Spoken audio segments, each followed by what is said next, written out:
Ainda a gente tem mais outro aqui, mais outro sujeito desse nível, né, de escrotidão, que é o Gustavo Gayer. A PGR denunciou o deputado bolsonarista por racismo contra o Silvio Almeida, ministro dos Direitos Humanos. Gustavo Gayer, PL de Goiás, também entrou na mira do Ministério Público Federal por injúria contra o presidente Lula.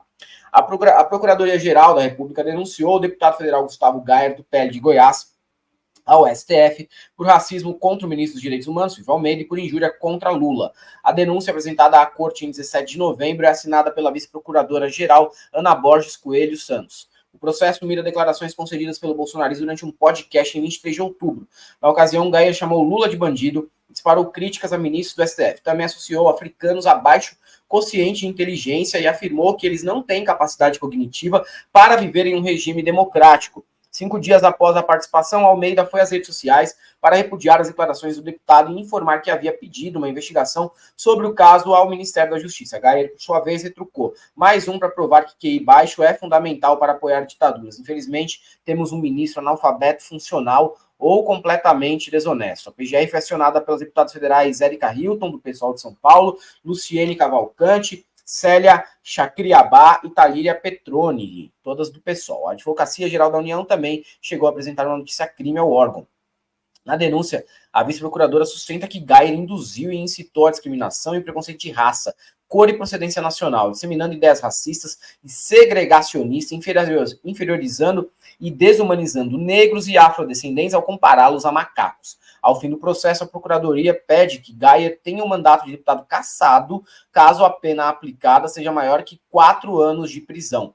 Também solicita que ele seja condenado a pagar R$1 milhão por danos morais coletivos, valor a ser revertido para políticas antirracistas. O apresentador do podcast, Rodrigo Arantes, também foi denunciado pela PGR e responderá por racismo qualificado pela prática por intermédio de meios de comunicação social. A denúncia é uma acusação formal feita pelo MP. O pedido foi encaminhado ao gabinete de Carmen Lúcia. Uma vez recebida, a denúncia segue para a fase de depoimentos e coleta de provas. Na sequência, o tribunal decidirá se condena ou não os réus pelos crimes apontados. Também tem vídeo já do Gustavo Gayer, famoso quem me conhece sabe, não sei o quê. Ele veio a público tentar dar uma amenizada na situação.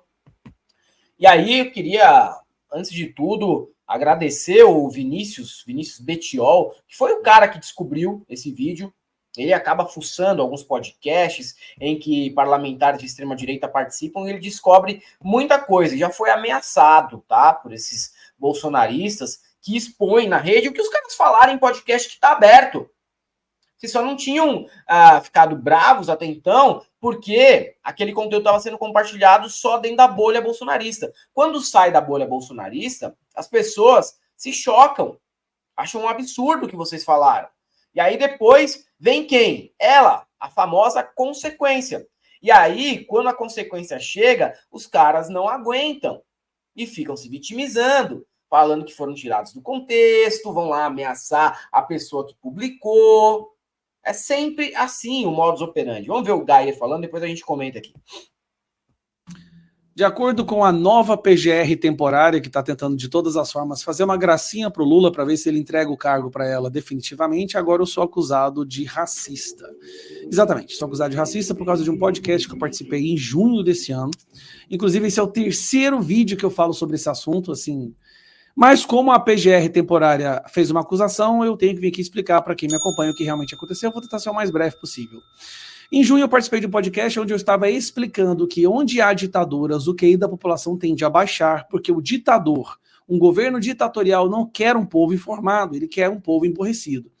Fiz uma comparação que é exatamente o que está acontecendo com o Brasil hoje. O sistema educacional brasileiro está contribuindo para a destruição do nosso coeficiente de inteligência. E que em várias outras nações que são ditaduras, isso também acontece.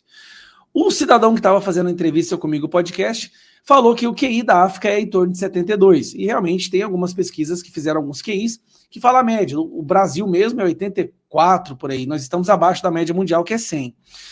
E aí eu menciono nesse momento que um dos agravantes do caso da África é a subnutrição, porque está cientificamente comprovado que nos momentos iniciais da vida de um bebê, para a formação do seu cérebro, se ele não tem certos nutrientes, se ele tem um déficit de nutrientes, o cérebro não forma completamente. Isso acaba acarretando numa redução do QI.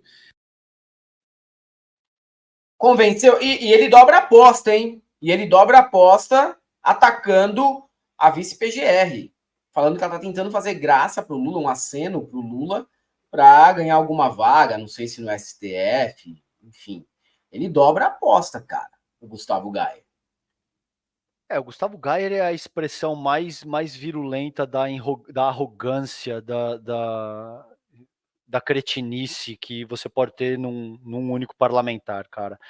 Ele tentou tirar o pé de alguma forma e tentou tirar o pé, como você muito bem, dobrando a aposta, né? O que é uma contradição, mas ele tentou utilizar agora um argumento histórico e cultural. Ele tentou dizer que não é porque são africanos, é porque eles são subnutridos. Aí já entra um viés histórico e cultural. Então você está dizendo que se as pessoas não se alimentam bem, elas não têm condição de se desenvolver intelectualmente.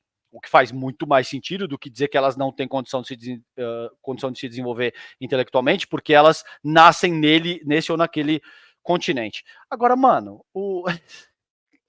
Helder, o Gayer falar, questionar o torque intelectual do Silvio Almeida, meu mano, é a mesma coisa que o Paulo Cogos falar que o Usain Bolt não sabe correr. Você tá entendendo, mano? Tipo assim, é a mesma coisa que o Cogos falar, não, o Usain Bolt, ele não sabe correr, esse cara é muito fraco. Mano, o Silvio Almeida, ele não é só um intelectual, ele é um intelectual, assim, de primeira ordem, meu mano. Aquele cara é um monstro, velho. O cara lê tudo, ele é, assim, absolutamente articulado, eloquente. Ele é um dos principais intelectuais do país hoje, é um dos principais pensadores do país hoje. Escreveu um monte de coisas que organizam o próprio debate público no que diz respeito à nossa coisa sociopolítica, mano. O Gustavo Gayer é o Gustavo Gayer, tá ligado? Então, assim, é a mesma coisa que, sei lá, que o Cogos falando do Bolt, em termos de corrida, 100 metros rasos, tá ligado? Vai colocar o Gustavo Gayer para debater com o Silvio Almeida, mano. Agora, independentemente disso, ele sabe que quando ele é racista, quando ele é homofóbico, quando ele é misógino, ele gera engajamento. Né? Isso ajuda a angariar capital político. Então, me parece razoável que essas pessoas sejam confrontadas com a institucionalidade do país. Porque não adianta ficar a gente fazendo notinha de repúdio, colocando na rede social, isso aí gera mais engajamento ainda. Esse cara ele precisa perder o cargo dele e ele precisa responder na medida da lei. E eu não vou utilizar o termo ser preso, porque eu não sou juiz de direito. E até que você tenha o trânsito em julgado, é difícil de dizer qual pena você deve atribuir para qualquer crime que tenha sido cometido. Mas é isso.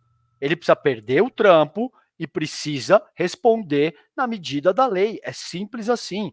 Você não pode ofender todo um continente, você não pode fazer falas racistas, você não pode chamar o presidente da República de bandido sem nenhuma substância e achar que você vai sair incólume disso aí, cara. Não tem como. Então, assim, tem que responder na medida da lei. Parabéns para a PGR. Vamos ver como é que isso segue adiante, porque ainda tem a questão do Gonê ainda, né? Lembra que a gente falou aqui no canal? Sim. Talvez seria o Gonê ou outra pessoa, me parece que, ao que tudo indica, pode ser o Gonê agora que é indicado, que, sei lá, o cara conservador, não entende direito essa escolha do Lula. Se for o Gonê, vai ficar difícil o Ministério Público. O Gonê é o típico cara que poderia ser indicado pelo Bolsonaro. Tá? Exato. Falando bem claro aqui, sem passação de pano para nada, para ninguém. Tá? É lógico. É uma indicação ruim mesmo. Ruim. Talvez até pior que a do Zanin. O histórico, pelo menos, do Gonê é conhecido. O do Zanin ninguém tinha certeza sobre as preferências, era muito vago. Agora, o Gonê você pode pegar aí nas redes, velho. Você não deixa de encontrar coisas que desmereçam o Gonê. Mas é uma indicação, repito, que ficaria bem vinda do Bolsonaro. Vinda do governo Lula é complicada, questionável e criticável mesmo. Não é o tipo de indicação que nem eu, nem o César, nem o Marco Bez esperaria, viu? E vocês, eu acredito que não. Não tem como defender. Me desculpe, não tem argumento para defender.